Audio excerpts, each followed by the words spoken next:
Hello, Patreon. Wow. Oh my gosh, we are so pumped. We are so pumped. We've been like MPing all day and texting all day just about this book, and we are thrilled. And it feels like, we were saying, it feels like old times because we don't usually recording in the evening, and we don't normally record in the evening. And here we are with our glass of wine. Cheers and happy reading. Because now we always have coffee and energy drinks and water bottles. And now we're getting to do this at night. We're like, hey, girls' night. Like, I know. It's like so fun talking about books. This is what we did during the pandemic. Oh my God, it really is. So we are so excited to introduce this kind of new style of an episode. It's a new series called Trending Pages. These will be quick, they'll be fun, easy episodes. So we'll be breaking down the plot, the characters that we fall in love with, and why these books are all anyone can talk about. Alrighty, so listeners, consider this your spoiler warning for Shields of Sparrows by Devney Perry. Of course, we can't start off a new book series without a little world building with Anna. World building with Anna. I love a good world building. I do. This world is made up of 5 main territories. They're like countries. There's a map, but there's 5 different territories on the map. And depending on where you are from, this was very interesting, determines the color. They call them starbursts. The color that encircles your iris in your eye. So if you are from, for example, if you are from Quintus, then you have amber stardust in your eyes. If you are from Tura, then you have green starbursts around your irises. Like you. Today, this color green is really popping your eyes, your starburst. Thank you. Actually, do you know what? If I go really close, I have, my mom used to call them sunflowers. I have gold starbursts. You do?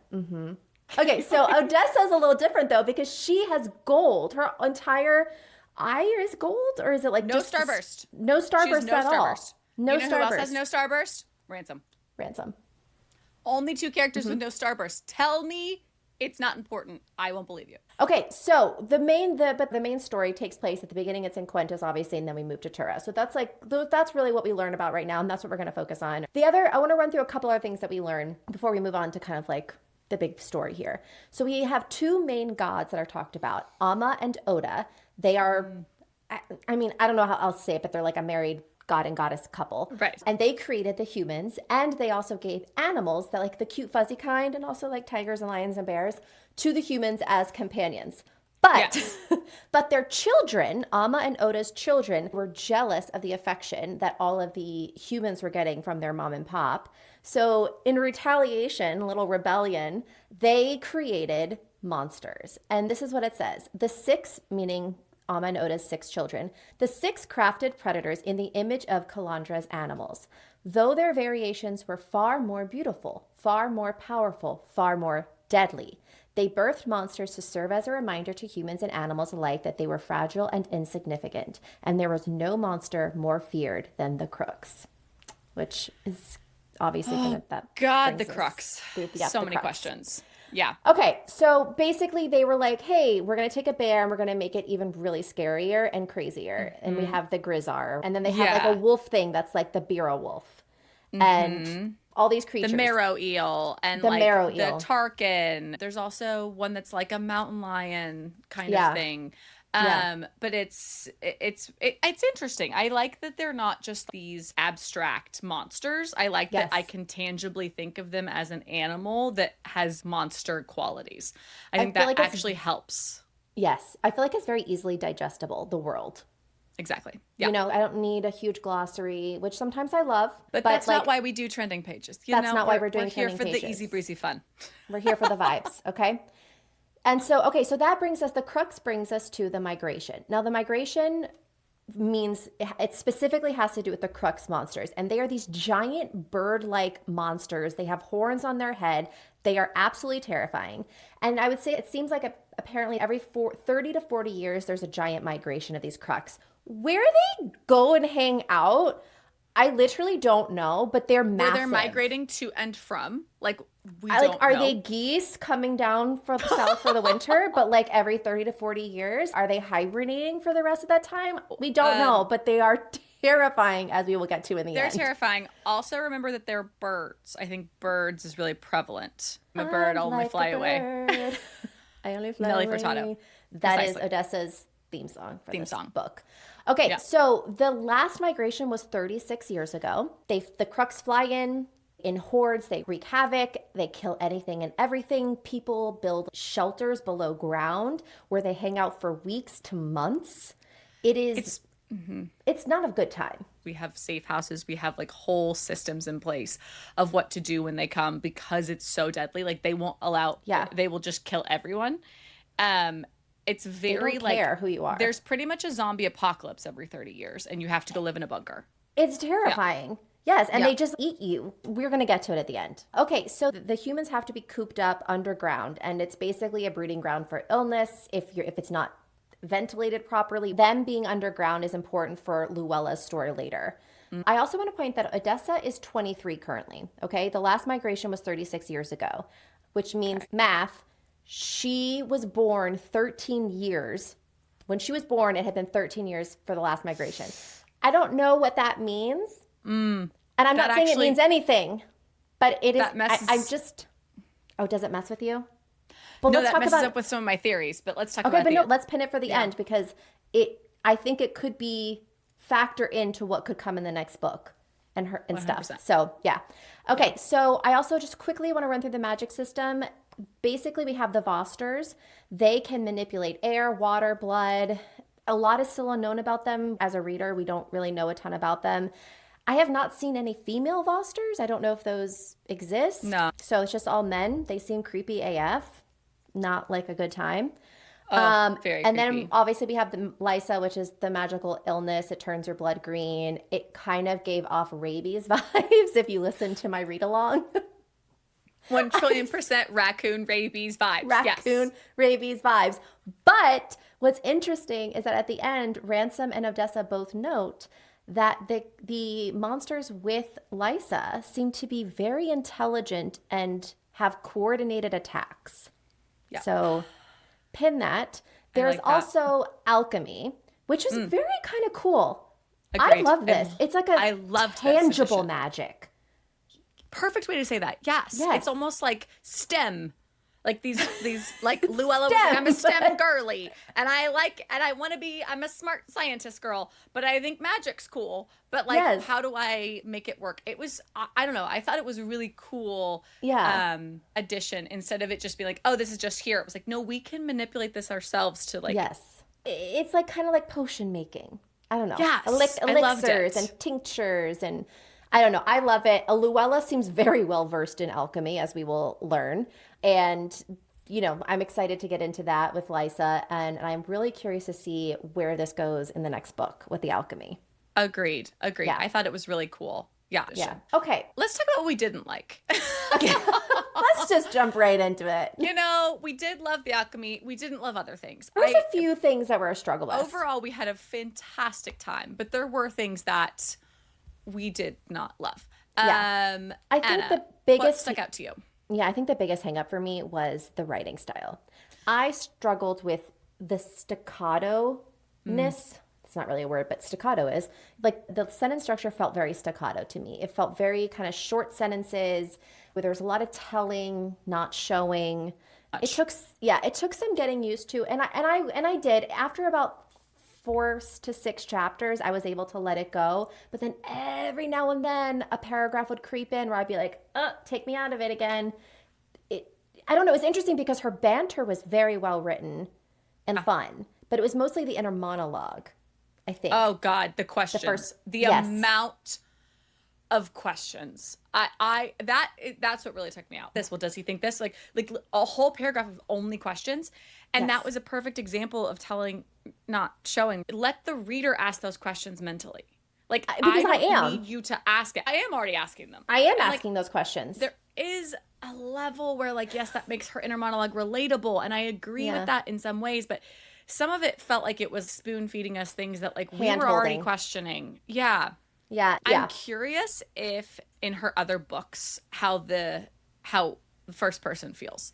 Like in non-fantasy, was this a fantasy thing that she got hung up on? I know Torin, thank you, sweet Torin, had commented on our first initial video that we did that was spoiler free, saying, Christine, if you're interested, Devney Perry's romantic suspense is, I think it's Crimson River. It's very Catherine Cowles vibe. Crimson Ridge, yeah.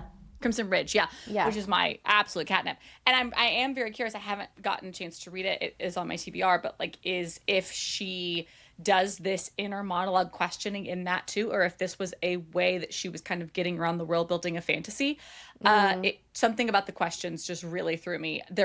It was excessive. It felt excessive. Yeah, I have a couple friends who have read Crimson Ridge first, and they struggled more with this book. Interesting. Okay. And I think it's because they already weren't as huge of a fan of the Crimson Ridge series, and so I don't know if it was honestly their main complaint was the pacing.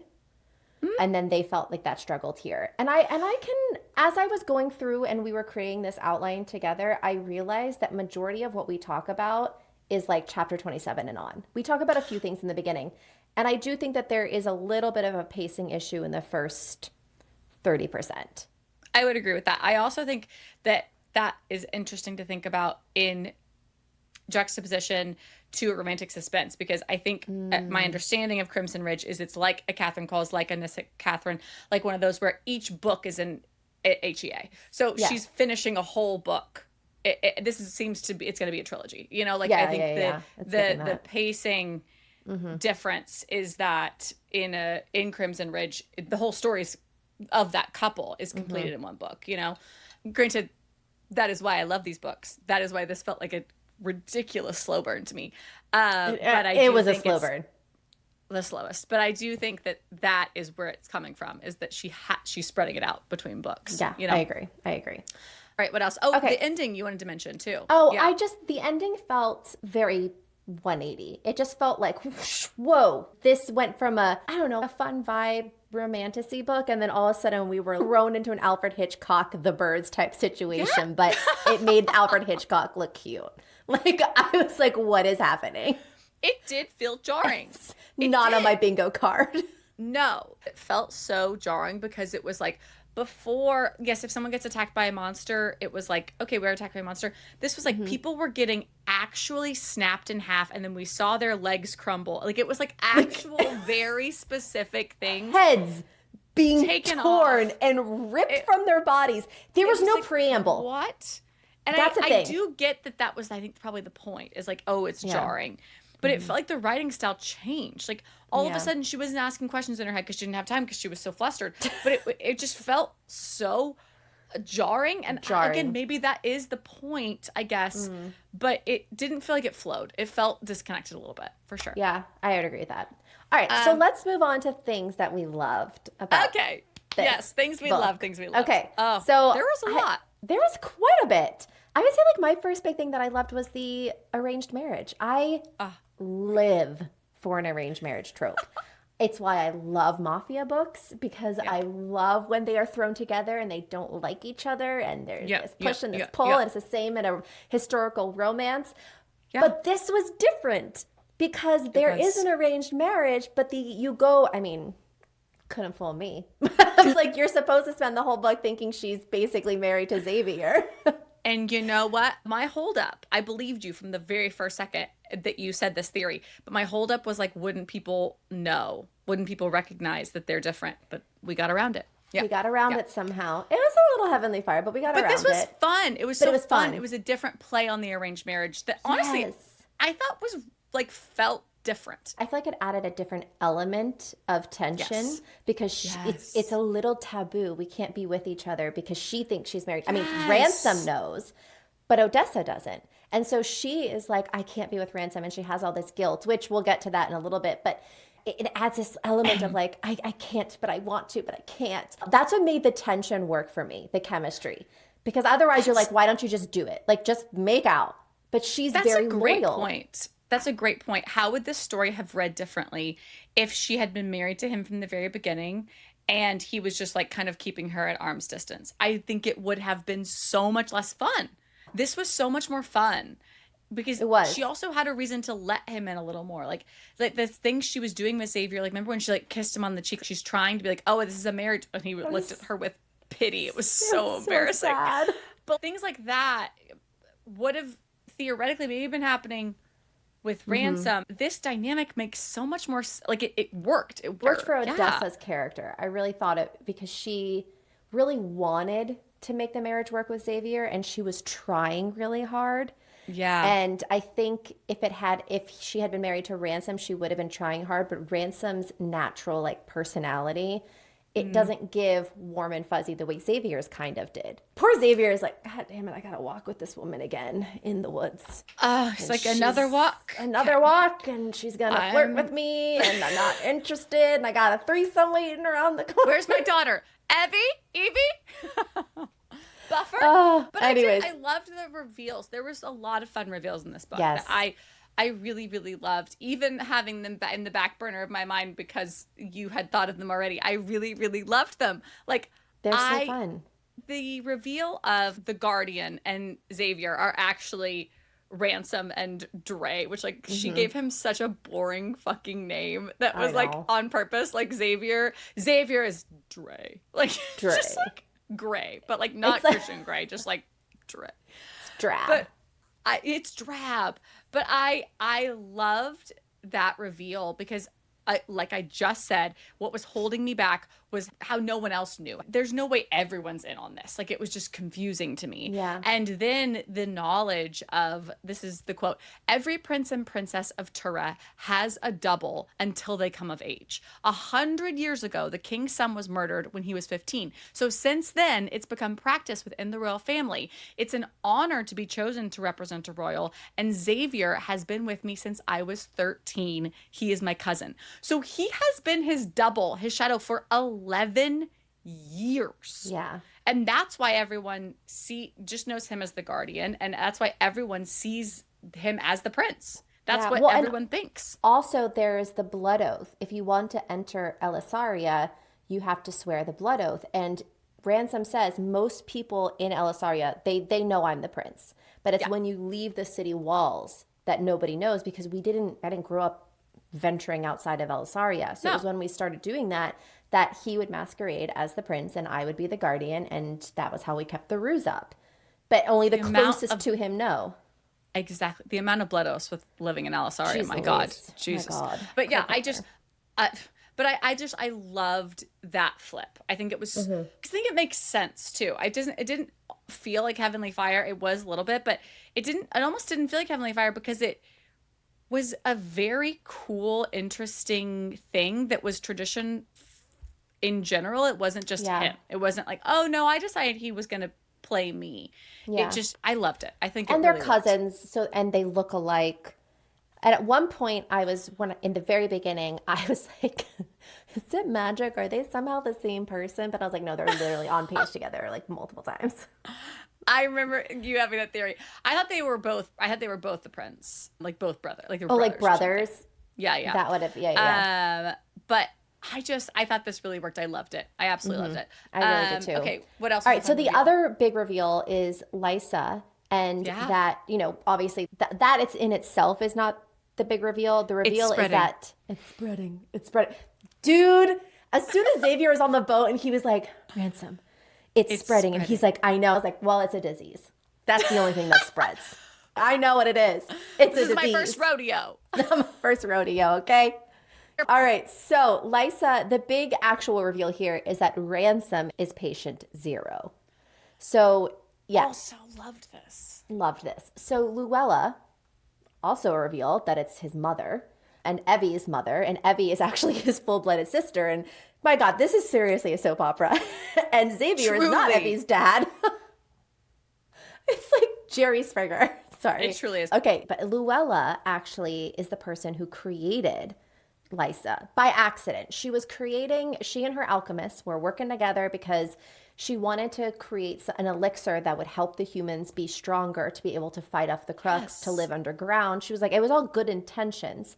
And she was mixing things together, and they were testing it. I mean, it wasn't, on a whim. They were testing it for years and years. But they were testing it on themselves. She took the elixir, the alchemists were taking the elixir, and nothing was working.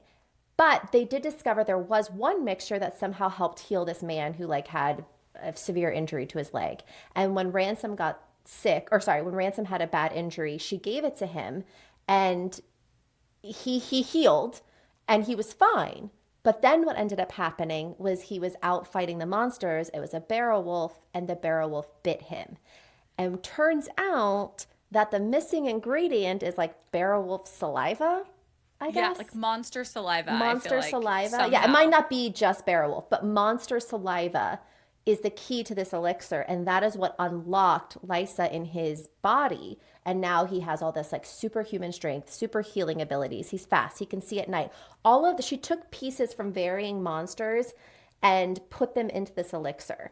What she said was there is magic in the land because the monsters, when they die, they decompose and the magic goes into like there's all these. It's very kind of science based. It's very I interesting. loved it. There's like a cave ginger. There's like a it's all very, yes, I loved that. Yes.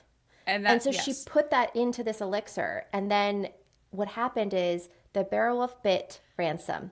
The barrow wolf then, because it bit Ransom, got Ransom's blood in the barrow wolf system with the elixir. And the barrow wolf was infected with Lysa. And then what happened is, as the barrow wolf was attacked or it bit other creatures, it spread.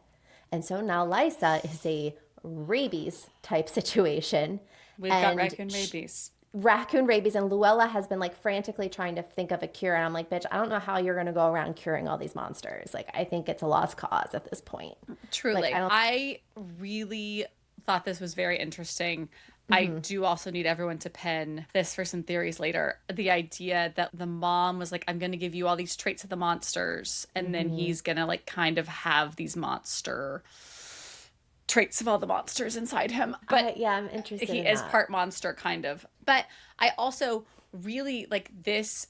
We get a lot of humanizing of Ransom, but this moment specifically, I loved seeing him really struggle with this. And this is my fault. This is my doing. I am patient zero in a way, and her comforting him. I don't know. This was a good character moment for him too, to have to Yeah. grapple with this a little bit. I was frustrated with Luella when I first read it. I was like, what did you think was going to happen? But also, and then as I went back and reread the scenes to talk about, it actually doesn't bother me as much because I do think she was coming at it. She wasn't trying to create a super race. She was No. trying to find something to help her people not die because she had just lost her entire family in the last migration because they Yes. all died of illness having to be kept underground for so long. Yes. And she was like, what can I do to help people combat illnesses and live longer and not die from like stupid coughs when we're underground for months at a time from the crux migration? Yeah. But She's pretty much anyways, creating a vaccine. Yeah. she's trying. She's trying. And so then we also have the king, and the king knows that Oh, Ransom the was worst. has Lysa. But what he doesn't realize is that the missing ingredient was the barrow wolf bite. And so he has been trying to create his own elixir and he's infecting his soldiers on purpose to make them stronger. And what it's doing is just killing them. It's not good. That is the guy who chokes her, right? Yes, That is like he's a infected. yes. Yeah, he says, I'm burning, I'm burning. Yes. Like, And I don't I know. almost feel like that's what Ransom thinks is going to happen to him. I'm still not convinced that Ransom's going to die. Like, there's nothing that's told us that he's going to lose himself or lose control. He seems very in control right now. Yeah. I feel like he fears he's going to become that guy. And I just don't see any evidence that he's going to. But Yeah. fine. Yeah. Okay, so one of the things I want to bring up that I also really liked about this book that I found a little bit different, and we both did, was Odessa was not your typical, what I consider a typical main female character in a fantasy book. She Yeah. didn't have some innate fighting skills or, fighting prowess. She liked to paint and she likes to journal. And she's kind of how I imagine Feyre might have been if she hadn't had to take care of her family and she just had to paint all the time. But there is a different fire in Odessa that you see from the beginning, but it's more of a smolder. It's not this like Selena Sardathian, and she's not this Bryce Quinlan, or even with Violet, who, I mean, I guess Violet does have to learn to fight, but I think Violet has grown up around it so much that Yeah. it's more a part of her. And Odessa has been told, well, you're not good at this. And so she's like, okay. And she's never put up much of a fuss because she's like, I was never supposed to be chosen. I would say Odessa has been told from the beginning that she's not special, that nobody, she's nothing. She wears gray only. She's not the sparrow. Nothing about her childhood and her upbringing has made her think that she should or could do anything special. Yeah. And so it's fun to see her get to like grow a backbone a little bit. Yeah. And whenever, even on the ship, when Ransom is like, when I tell you to do this, you do it, understood? And she's like, no, I will not do what you say. I will do this and this, but I will not just like cower. Yeah. And it's so fun because to see her get herself to a point where she gets to be that person. She hasn't ever been allowed to even try to be that person. No. And now she's like thrust into this world and she gets to like kind of restart, and it's, I don't know, it's fun. Yeah, she gets a redo. She's like, Yeah. well, and she says this at some point in a really heartfelt, vulnerable moment with Ransom much later in the book. But she's like, I was never anybody's first choice. Yes, that's a Like, perfect way to put it. you know, and I think that's Oh a God, and lot then to that's grapple why, with. oh God, and then that's when he is like, he does a whole thing where he's like, and when Tura's dust and blah blah, you will be my choice, like you are my choice.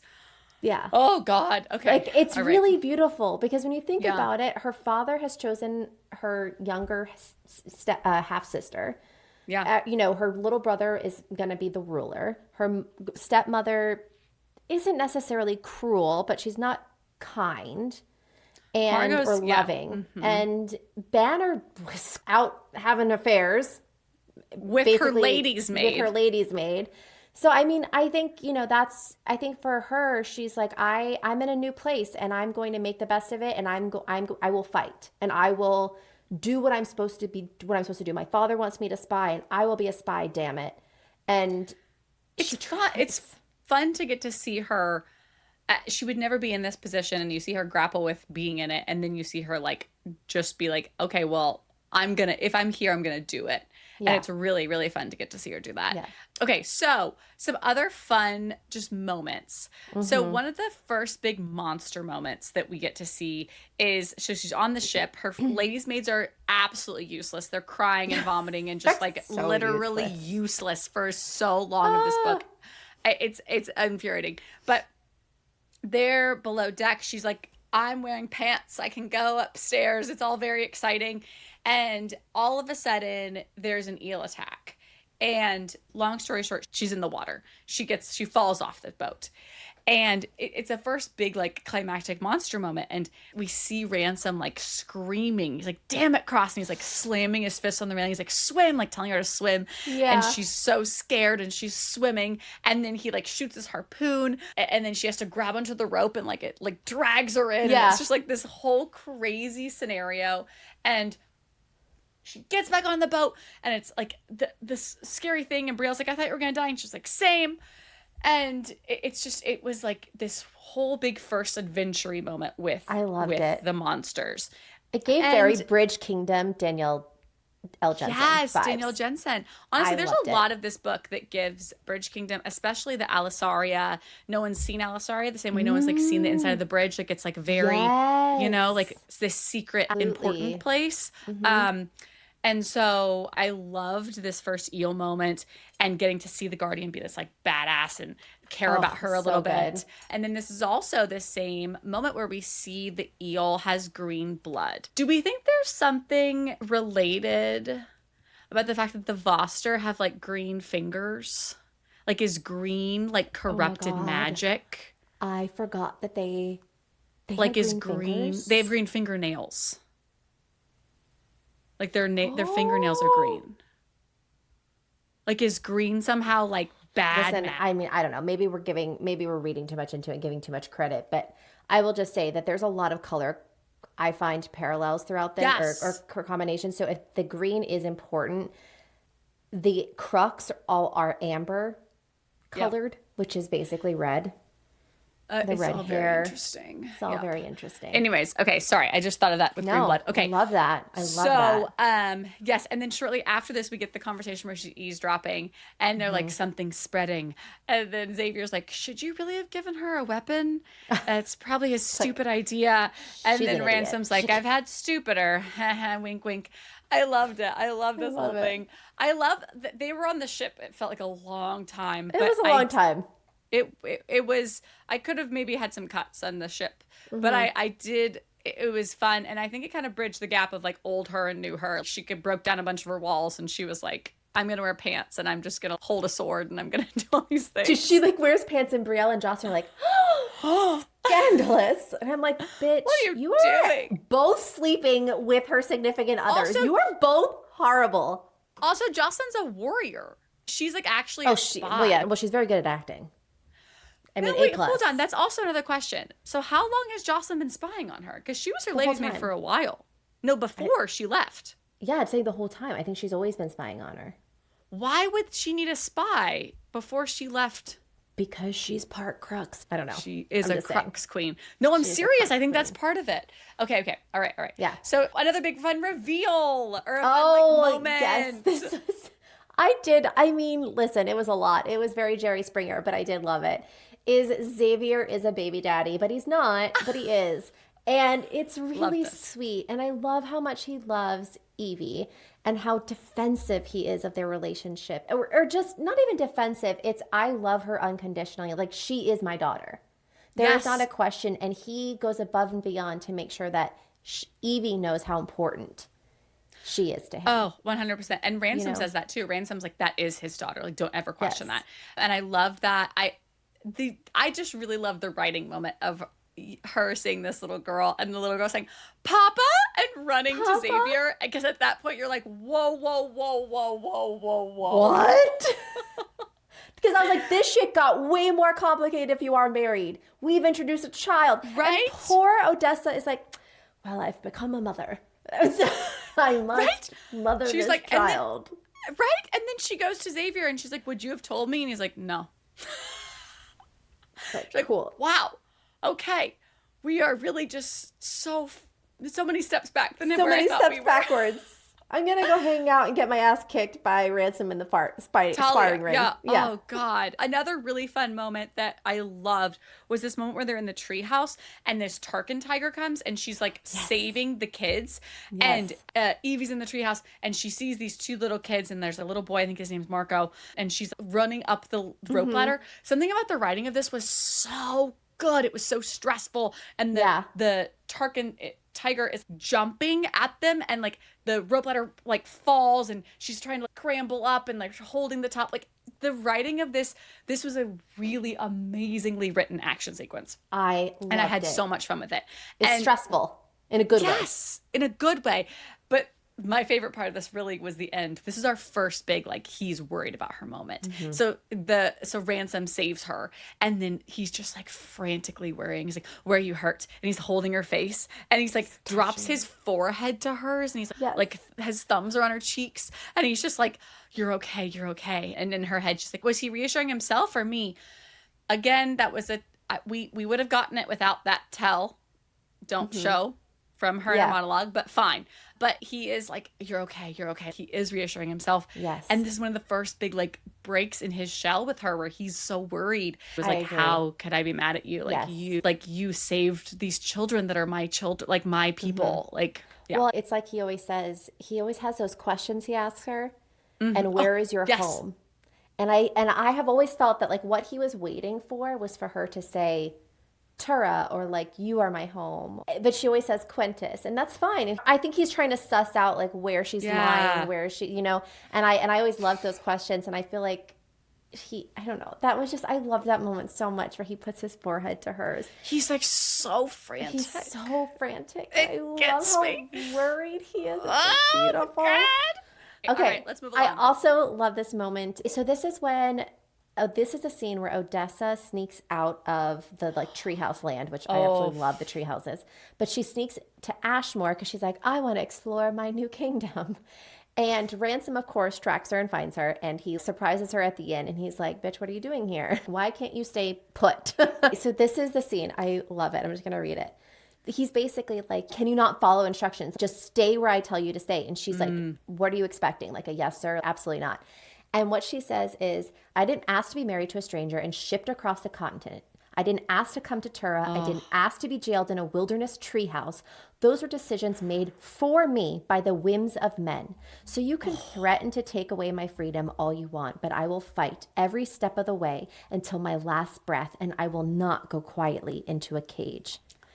And then love that. Wait, it goes on. So then he goes, it took everything I had to hold his metallic gaze, to stay upright and not sink to the floor as he stared and stared. Why didn't you ask? What? I stammered. And he goes, did you ever stop to think that maybe the door to your cage has always been unlocked, Sparrow, and all you had to do was push to open it? Incredible. I love this scene. Loved it. I just love it because it's like, it's the first moment where, because I do think he's the one that wants to train her, not Xavier, obviously, because Ransom is her husband. And he's like, I'm going to train you. You are shit with a sword. You can't raise it above your waist. It's so heavy. So let me find you something lighter. Here's a special sword. Here's a dagger. Here's this, whatever. And he's the one training her. He's the one pushing her. And it gave me like Xaden Violet vibes. And then you get this scene where he's like, did you ever stop to think that maybe that door isn't locked? Like, you just had to ask. You know what it's giving also? It's giving like, you stop fighting. You gave up. Like, I'm putting you in this situation where I need you to keep fighting. Like, remember that you can fight. And I also love this imagery that we keep going back to her as the bird, you guys. Like, she's caged. Because also whenever she was like, why did you pick me? Why me? He's like, you were caged. I want to set you free. This scene is also really funny because he like starts throwing blankets and pillows on the floor, and she's like, I'm sorry, what are you doing? And he's like, oh, do you want the bed or the floor? And she's like, you're not staying here. And he's like, I absolutely am staying here. That's hilarious. You are my queen. The way he calls her that was the other thing, is the way he calls her my queen from the beginning. I was like, bitch, it's giving love. And it's giving, I know something you don't, because everyone else calls her princess. Yes. And she's like, I hate you. Like, God, it's good. Like, I love it. So hot. Ooh, I love it so much. See this more. I know. Ooh, I like it. I do love it. And this is also their other little thing that they do is she goes, I hate you. And he goes, yes, you do. Don't forget it. And at the end, when she says, I love you, and he says, yes. Oh, God, it's so good. Okay, we'll get there. It's so good. It's so good. Oh, okay. God. Okay, so let's move on to our favorite romance moments specifically. Yes. There was a lot. But guys, this moment with the reveal that she is actually married to Ransom, but the way that it was done.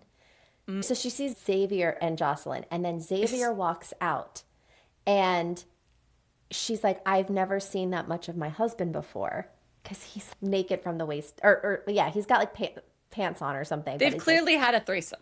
They've clearly had it. There's no ifs, ands, or buts about it. And she is, it's not heartbroken. But she's embarrassed. She's she's angry, and she runs away. And I Xavier, felt for her so much in this moment. I had a visceral reaction to this, actually, which is kudos to your writing, Devney, because one of the things that I personally hate the most is feeling like I've been made a fool of, or feeling like something that I thought was true is not, but in a very public manner. I've had an experience, like I remember in high school something happened, and I like totally blacked out. Yeah. And this moment was like that, where I was like, oh my God, I feel for her. It's so bad. Because also you're in her head, and she's wondered so much, like, oh my God, my marriage wasn't consummated because he was with her. Like, it's not that it's her over me. It's that it's anyone over me. Like, it's that she's never anyone's first choice. Yes, exactly. And it's that just this moment too, where exactly like you said, she feels dumb, and she feels like everyone knew, and it's everyone. It's so bad. Because also she's been like trying to kiss him on the cheek and trying to be like, I'm supposed to be your wife.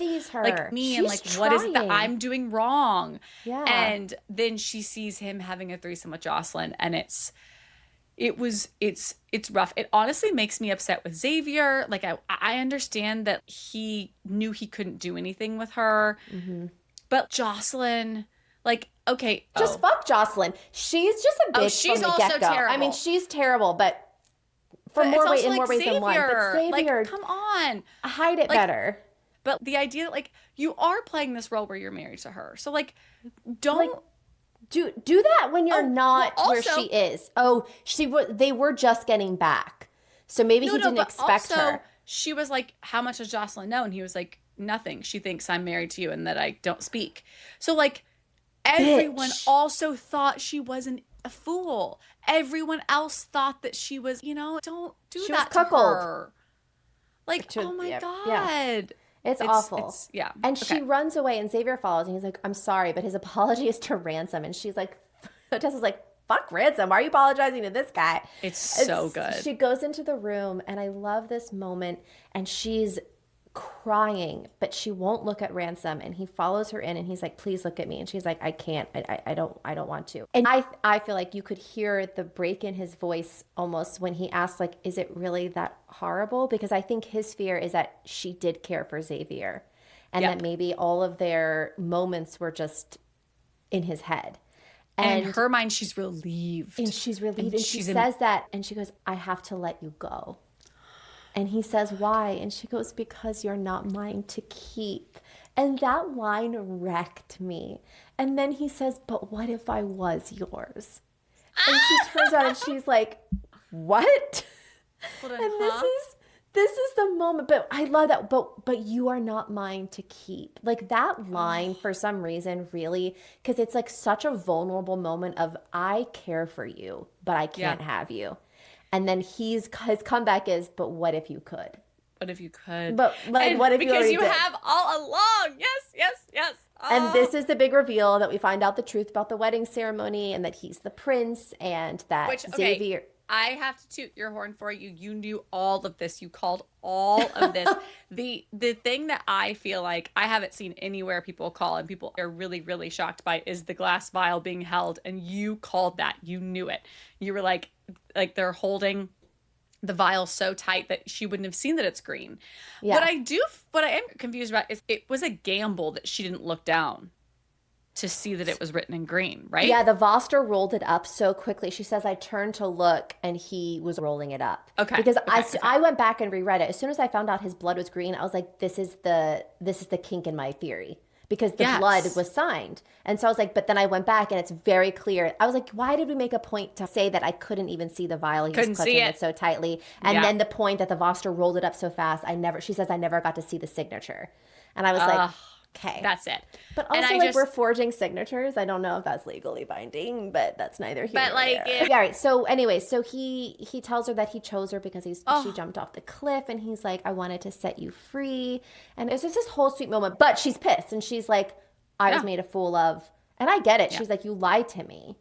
And he leaves, and he's like, I'm giving you your space. Like, I'm sorry. And she's like, I hate you. And he says, yes. Don't forget it. Don't forget it. So we're going to move on to one of my favorite things that any author does, and that's a physicality scene. I'm a slut for it. I love it so much. And as a slut for a physicality scene. I am a slut for a physicality scene. Sure I just love when emotion comes out and we are fighting it out. I love it. This is it. This is a perfect example. Please just read this. It's amazing. Yes. Okay. So this is 2 days later or something. She meets Ransom in the fighting ring and she's like, let's duke it out. Like, I'm mad and we're going to fight.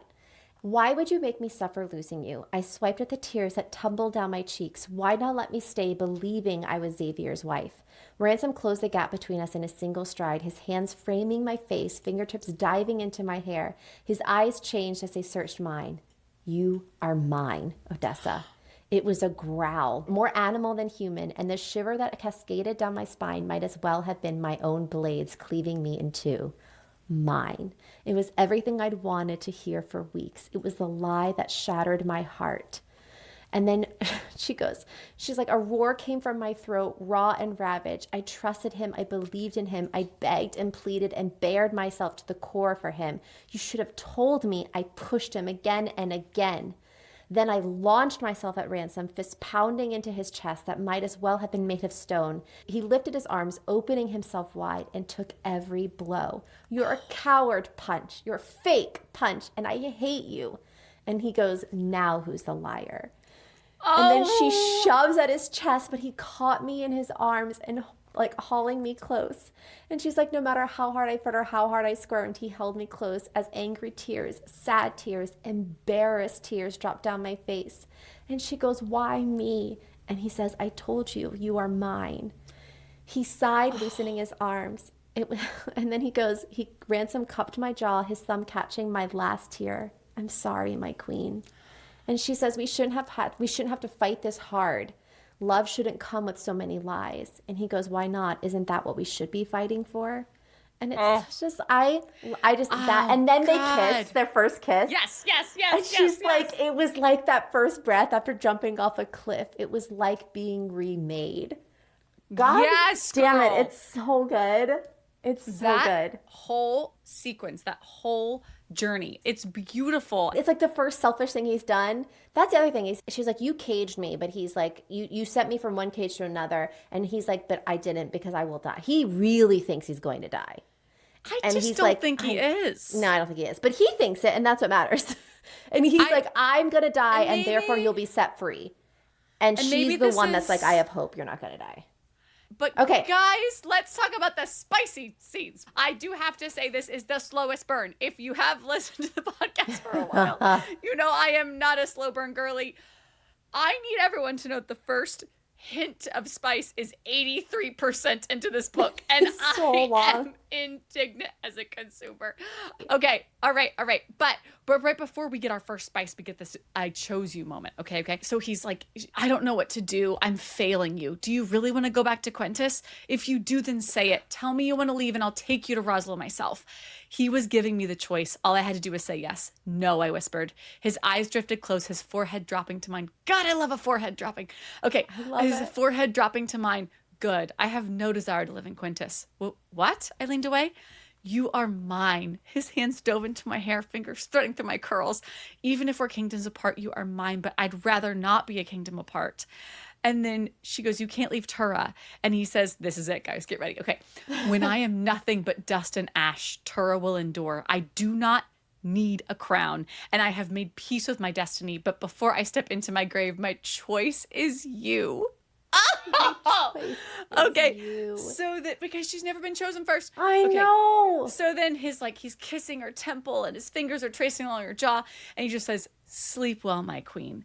And then her inner monologue says, my choice is you. I was his choice above all else. And then she says, ransom, and grabs his wrist. And there's a whole inner monologue thing. And she goes, this is my choice. I slid my palm into his scar to scar. I pulled him close, holding those green eyes. Green is when he's in love. Okay. Green eyes as I lifted onto my toes and let my whisper caress his lips. You are my choice. Bam! Okay, and then we get the sexy times. So worth it, finally. There's a moment here I'm going to pull back for theories. Sexy. Okay, then there's... God, I even highlighted this myself, and it's dirty, and I don't want to read it. You didn't even do it to me this time. I didn't even do it to you. Damn it! You can skip the hands. Do the final one where he's like... Wait. No, but I like the hands and knees. Okay, do it. I love it. Do it. Okay. So he says, hands and... Okay. Sorry. He says, hands and knees cross. There was something dark, something dangerous in the tone of his voice. A promise that if I obeyed, I'd get everything I wanted and more. So I lifted my hands, letting him haul me to my knees by my hips. I fucking love this hair. He collected the curls, wrapping them around his fist. Then he tugged just enough that I was arched for him. His... Oh my God. Okay, sorry. This next sentence, everyone forgive me. Whew. Okay. I can't look at anyone. I'm just going to read like this. Okay. His hard cock fitting between the cheeks of my ass as he bent to kiss my bare spine. All of this is amazing. I love this. I don't want to read it out loud. Okay, listen to this. We're just getting started. Wife. The wife line? I love it. I love a you are my wife. Holy shit. Oh my shit, that's God, fresh. It's good. All right, let's get into the ending. The ending is fucking wild. All right. So we have the ending here. We have the ladies' maids, the betrayal. The crooks haven't arrived yet, but the king shows up and he's brought with him some people from Quentis. Banner is there. I really thought that her dad was going to show up. I thought it was her dad's whole army. Yeah. I did too. We were wrong. But Banner, her ex-fiance, shows up. This was not on my bingo card. After Jocelyn, I was like, this was not. He takes one look, and it is a soap opera. Brielle is like, Banner, you came for me. And I'm like, what the fuck is happening? What is happening? You need better judgment in friends.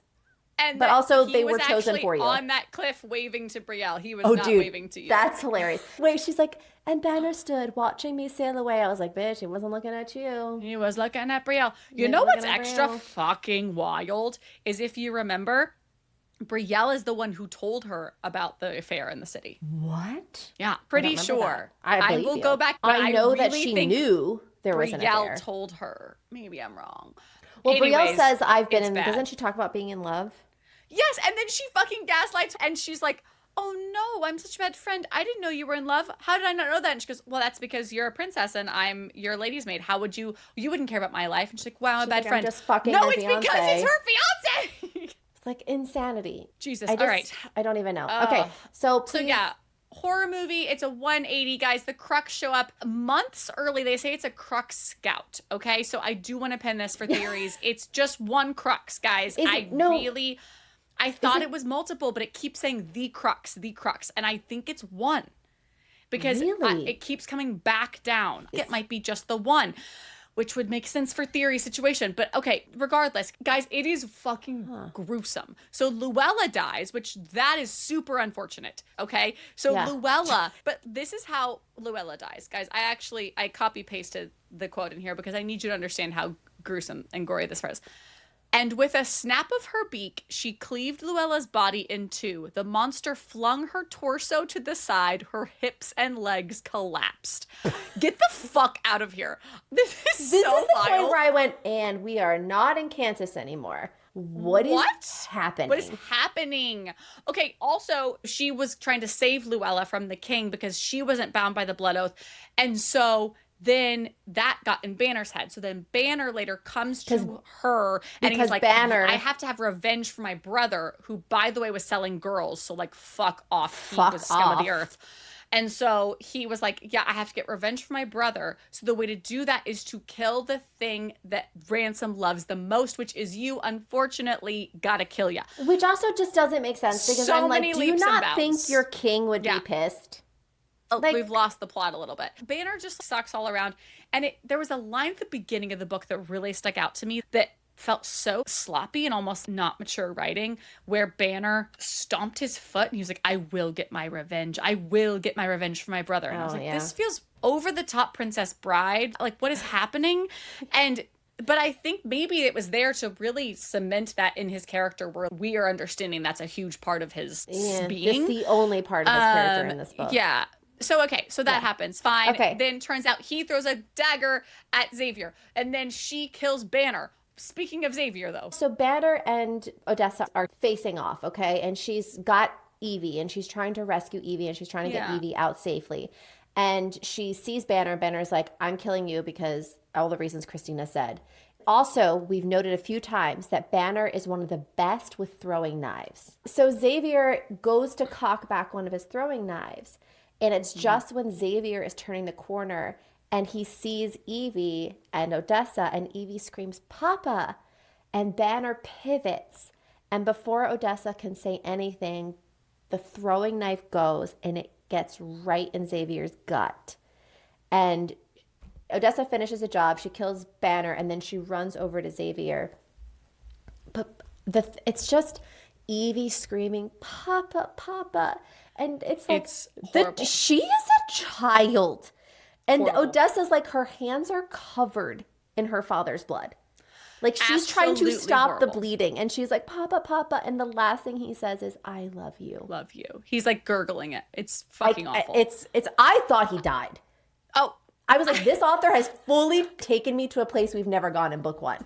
I was listening to it. I was on a walk. I was in Cape Cod, walking with a stroller. Listen. And then it was like, oh, and Xavier was on the mend. And I was like, what? And I had to stop walking and pull up the Kindle to look at what was actually happening.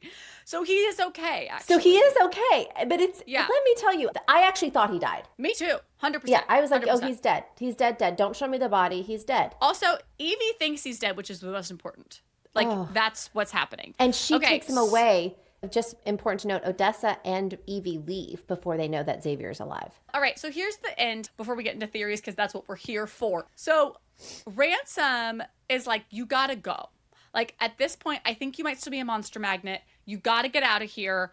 If the Crux are coming, here's my cuff that's actually a map. Take Evie. And he's like, you know what this is, right? And she's like, yeah, it's the map to Alisari. And he's like, cool, awesome, glad we're on the same page. Take it. Take Evie, wait for me in Triao. And he says, if I don't arrive by the day after tomorrow, you must go. Take Evie from Tura. Do what needs to be done. Okay, the do what needs to be done is very confusing to me. In her inner monologue, she makes this seem like it's to give her father the map to Alisaria, but I'm confused on why that is what she thinks he says is needs to be done. Like, that's what she, in her inner monologue, thinks he means. Because I don't understand that. Earlier, he's like, I don't have an army. And she's like, my father does. There's a piece that he wants to defeat his father. I don't think his father's like fully evil, but there's like a crazy. piece there that I think he could have been a little clearer, or her inner monologue could have been clearer, that what do it needs to be done means, because I'm a little lost on that. Yes. But doesn't even matter. They're trying to get to the dungeons, and they're interrupted by Brother Dime the Voster. He says to her, you must come with me now, child. And she's like, okay, well, I guess we gotta. So she gets on that horse. She gets on Freya with Evie, and she like locks her in. And then the Voster uses this little fire magic to like snap out the lantern, and they go into darkness together. And that's the end. Well, before we get to Ransom's crazy, which we'll get to in the theory section. All right, so Christina, tell us your first. Okay, so the first thing I want to talk about here is she a monster magnet? I am here to tell you I have a new theory. I think it's not her, it's not him, it's when they're together. The two of them together is the monster magnet, because every single time there's an attack, it's when he's come back to town, or when she meets him in Ashmore, or when they're both on the ship. Like, I think it's the two of them together, which would be such a wild plot that they have to be separated. Like, it's like, oh, we can't be together. Like, I would hate it. But I think there's something about the two of them that draws the monsters, because it's like, he has to hunt them. He has to go find them.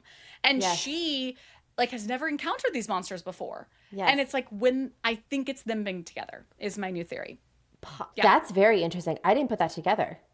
I think that makes a lot of sense, actually. I'm very curious about Lysa and how it's affecting these creatures. Are they, go with me here for a second on I'm just having a spiral. So we know that, I'm jumping ahead a little bit, but we know that one Crooks is a woman at the end. Yeah. Could these monsters be humans who are monsters, so they lost their humanity? Okay. But Lysa brings out their humanity. Okay, yes, because think about Faze. She's like, he understands what I'm saying. Like, I really feel like he understands what I'm saying in an intellectual way. Oh, but they're born. Could these be people? No, but they're born. Oh, they're born as monsters. Faze is a baby monster. Yeah. I know, but there's something there. Something there. Okay, so Voster magic. I think this is very interesting that she is the only one that feels the pain, which I thought was very interesting from the very beginning. I was like, why is nobody else talking about this? She is very uncomfortable right now. So I am uncomfortable as a reader. Uncomfortable. Nobody else. And so what ends up happening towards the end of the book is the Voster shows up with Brother Dime. It's the High Priest and Brother Dime. And so they grab, and it's the first time in the book that they've actually touched her. They grab Odessa, and she's in writhing pain. She's like screaming, and Ransom yells, "What the fuck are you doing?" And the High Priestess only sank to the soles of his feet, seemingly unconcerned with Ransom's blade, and turned to Brother Dime. So the High Priest turns to his other Voster, and he says, "Did you know?" And what Brother Dime says is, "I thought she was simply frightened, like so many." The High Priest cocked his head to the side, dark eyes locked on my face and hair. "Who is your mother, child?" My mother? And then she's like, "Why is he asking about my mother?" And I'm like, I wonder why. Because she's at Crocs. Okay, it's intertwined, guys. There's something with the Voster magic and her mother. Yes. God, it's so interesting. Pin it for coming back up again. In a minute. So, yes. Okay, so I feel like there are moments in this book that I read as we were going that I felt like he could read her thoughts. I felt like something happened, and it was in italics, and he responded to it. I actually now I've realized I've only highlighted 2 of them, but I really feel like there are more. So if you can remember any of them, please comment them, because I feel like there are more. But there's something about him sensing her. Maybe it's not thoughts. Maybe it's like intentions. It's something. Okay. So I'm going to read you the two I have highlighted. One is at the eel situation. First big eel attack on the ship. Okay. So he stared at the water like he could see beneath it. Cross. I jumped as he bellowed my name. His back was to me. How did he know I hadn't moved? But that one specifically, I think, could be tied to he is part monster. He's drawn to her. There's a connection because the monsters are drawn to her somehow, you know? Yeah. Okay, so then this one in particular, though, so this is the first sexy time. Guys, our body's moving like old lovers, like a husband who had loved his wife for an eternity. Aww. Dreaming. I was dreaming, she thinks. It's real, he murmured. She thinks, dreaming. I was dreaming. He says out loud, it's real. Why would he say that? Legitimately, that's why? Interesting. There's nothing else. The last word spoken was he groaned Odessa. That was the last word spoken. And then they're like stroking and things happen. And then she thinks, dreaming, I was dreaming. It's real, he murmured. Oh, that's interesting. Thank you. I like that. That's interesting. Okay, keep going. All right. So also his mood ring eyes. This is really, really interesting. The eyes change colors. I think it's probably the monsters. The monsters have different color eyes, whatever. But it's really interesting the way that they're specifically like mood ring. So his green eyes are like, I'm in love. It's very Odessa. He loves her, whatever. Silver is like, Daddy's mad. But also we have to remember that neither of them have sunbursts. Then listen to this quote. His eyes changed as they searched mine. Not silver, not hazel, not even emerald green. They turned gold. The same gold I saw each morning in my mirror. You are mine, Odessa. I know. This line really stuck out to me. Well, why? What is the gold? Because like the silver, you're right. The silver is when he's gone more Lysa. That's when he's gone a little bit more primal, a little bit more animal. And then he has his moss green or there's actually different shades of green, but the greens are like humor and he's in love or he's content. And then there's another color, like an amber. There's hazel too. Hazel or something where he's pensive and he's thinking, and that's a different color. But the fact that it turned gold, the same gold I saw each morning in my mirror. And that's when he's like, you're mine. Like he's claiming her. I don't know. There's something about, you know what I'd love to go back and read is also very primal. It's also very animal. Yeah. I'm wondering, I would love to go back and read what color eyes all the monsters have. Because I almost think because his mom put pieces of each of the monsters in that elixir, like each eye color is him channeling something from that monster. Do you know what I mean? Like something like that, maybe. Okay. Ending, fuck y'all. Guys, let's break down this ending. That's Ransom's POV. So I'm going to read you this quote. This is Ransom's POV. I'd driven my sword into her chest, straight into her heart. The crux, okay? We're talking about the crux. And then we'd fallen from the shades, like from the sky, basically. The monster had taken the brunt of the impact, but I'd been thrown hard enough that when I woke, the faint rays of morning were kissing the horizon. So he's been asleep for I don't know how long, but he's been asleep for a little while. There should have been a monster's lifeless body in the courtyard. There should have been a winged beast with my sword in its chest. Instead, I pulled my sword from the woman's body, a woman with red hair, the spiraling curls of mix of orange and strawberry and copper, Odessa's hair. Y'all. Okay, one thing really quick. If this is her mother, I don't know. I mean, we can come back from it, but then he's like, burn the body. So it's rough. It's rough. I went back and read it 3 times. He sees the person. I feel like if it was Odessa's mom, there might be some sort of similarity. And maybe he would have been like this, not just her hair, but that's Odessa's face. That's Odessa's eyes. That's Odessa's mouth. But he doesn't say that. And instead he's like, burn the body. I don't know. I think there's something to be said about how Samuel said that her, in his like book, said that the drunken nobleman said that the king killed her mom. I think maybe the king found out that her mom was a crux and killed her. So this is what Samuel says later in the book when Odessa meets him. Because she's like, you said my mother was killed by my father. And the quote is, I'm sorry I exploited a story from a drunken nobleman. But listen, liquor loosens the lips. It doesn't mean that it's wrong or it's untrue. And I think, and she purposely doesn't push him. She actually makes a point to note in her inner monologue, because we can't go a second without knowing what Odessa's thinking, that she's like, I'm not going to push him on this.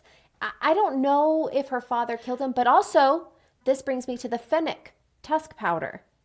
Let's talk about that. Yes. It's a nobleman who wanted her dead. Oh, I forgot about that. A nobleman who hired a cook or some sort of maid in the castle to poison her. So it's when she was 13, she was poisoned. To my knowledge, wait, no, 13. That's 13 years. So that would be when she was born. It was 13 years from the last crux. Was this tusk powder supposed to actually reinvigorate her cruxness, awaken her cruxness? What if that's like age of puberty and cruxes? Maybe. And he's like, let's poison her with tusk powder. Regardless, it's a nobleman again involved. Okay? Exactly. Odessa is poisoned with fennec tusk powder, and it says, to my knowledge, the doctors still don't know how I survived the poison. The powder was twice as toxic as the venom from any snake, but my body had fought the fever and somehow I'd lived. Pause. When the Voster examined Ransom's blood with Lysa in it, what they come back with, what Ransom says, is the Voster said, Lysa felt the same. This is a direct quote. Lysa felt the same as the blood of someone poisoned with fennec tusk powder. Y'all. Are you kidding me? We open up this chapter early in the book, and the thing is, when I was young, I was poisoned. And then she goes with this monster, tusk powder. I said, hold up. Nope. This is important. No fucking way are we coming up with a random memory from your childhood with tusk powder, and then chapters later, the Voster are like, you know what this feels like? It feels like tusk powder. The tusk powder. Bitch, tell me that those two are not related. They are. They have to be. And this is why, do you think this is why neither of them have starbursts? I don't, well, because he has Lysa, and I don't think she has Lysa. Because it wasn't created yet. It's something having to do with being a monster connection. I don't know. I wonder if the crux, here's the thing about the crux. All the other monsters are around. Why are the crux not around all the time? Because they're women. Because they're women, or they're people half the time. So are they the same type of monster? Because this brings me to this other little thing. Tell me. So Kathleen is Luella's best friend, and she is giving books to Odessa to read, because remember, listeners, Kathleen is the one who fed Odessa information via books and stories that eventually led Odessa to figure out the truth about Luella. Because she had a blood oath. Lysa. Yes, because she had a blood oath. Amazing. I love Kathleen. Like, yes, the fact that so she was Kathleen was sworn to secrecy, could not discuss Lysa, Luella, Alisaria, but she was like, here, Odessa, read between the lines, bitch. So this is one of the stories. This is what Kathleen says. This one is full of old myths and legends. She's giving her a book, and it is my favorite myth of all. It's about a woman named Sora who sailed across the horizon. She was gone for 100 years, but when she returned to Kalandra, she brought with her creatures and animals our realm had never seen. Some believe that is where our monsters came from, not from the new gods, but a god we've never known, a god more powerful than any other. It always made me wonder what other stories are out there. What if some are true? What if we've burned too many books? Oh my God. This is it. She is like, I feel like she's a deity. She's something, there's something about, and the tusk powder, somehow the reason she's immune to it is because she is not fully human-ish. 100%. She is a crux princess. Yes. And I think that the crux are a part, like Sora is a part of crux. I also want to point out that in chapter 56, when Luella is saying all the things that she did to create Lysa, she mentions finding a book when she was studying alchemy. And it's in an ancient language. And she compares it to these sonnets and poems, these 90s sonnets. Yeah. That is a well-known book, I guess, in this world. But she was like, it's similar to that, where it's a bunch of stories and it tells things, but it's different than what we know. And it's in an ancient language. This is the same book that later she still has on her person. And when she thrusts it on the table, or actually Ransom grabs it and thrusts it on the table. And when Odessa picks it up, what she notes is it's a black book, but the only thing on there is the same picture as her amulet. And it's her the emblem, yep. is the emblem of her amulet. And what her amulet is, the pendant that she wears, it was a wing of silver inlaid in a circle of gold, except it wasn't gold. The hue was red and orange and as bright as the harvest moon. Oh, like her hair? Like her hair color? Yes. Also, let's not forget this necklace warms when she wears it on her chest. And this book itself, she later then sees when Evie takes her to see the secret dungeon, like cellar, where Luella has then since taken all her books. Because she sees the book, because Ransom flips the things, whatever. She's angry. And she sees it. And then she's like, oh no, I'm distracted by Ransom being upset. So then we just don't think about it. And then Evie takes her to this place. She sees it again, hidden under a step. It's like a step like thing. And it's there. And she sees 3 books, and one of them is a black leather book with that emblem on it. And we don't read it, and we don't touch it, and we don't talk about it. And it makes me so angry. Furious. Take it with you and put it in your satchel. Like, nobody hides a piece of jewelry under a floorboard if it's not important. Like, what are you doing? It and then warms just to take your touch. the book. Just take it with you and put it in your bag, in your little satchel. Oh, God damn it. It's annoying. So that's one of the loose ends we're curious about is the pendant, the book. Also, another loose end, the final kind of one, is that Odessa's father has apparently, according to Ransom, he suggests that Odessa's father has found a way to break the Shield of Sparrows, the treaty. And it's by killing all of the Voster. So what does that mean for Odessa and Ransom? I mean, I guess they can still love each other. I guess that doesn't change much. But, like, what could happen? Well, he tells her, even at the beginning, he's like, there's a way to break treaties. There's a way to break blood treaties. Like, he tells her that even at the very, like, before she leaves Quintus. But is this the way? The only way? I was going to say, is the way to kill all the Voster. We don't know. We don't know yet to trust. Like, Ransom seems to trust them implicitly. But we're only getting her POV, and she is very unsure of the Voster. I feel like I think like it's morally gray. Some of them are good, some of them are bad. Like, I think Brother Dime might be good. I actually do think he might be good. I think that the guy High Priest, the other guy who's like trying to take the Lysa out of Ransom is not good. Yeah. Like, I think that maybe he has some false intentions. Yeah. I don't know. There's just something there. I'm curious about how they're like what the crux situation is. Like, was that her mother? So I do also have to note, Brielle has her knives. She's holding her knives, and then she drops them and does this, and she's not killed. She's taken away. Then the crux swarms back and specifically tries to not kill. It says, like, tries to take her and Evie away. I do wonder if this Crux's whole mission is just to take Odessa. I just want you. I'm not trying to kill you. I just want to pick you up and I want you away. And Put you over here. Took Brielle, and then it was like, you're not who I want. Plop. I do wonder if they're just this one Crux scout. Interesting. Is that it wasn't here because the migration was early. It was just because she's there. Go get her. You know what I mean? Yeah.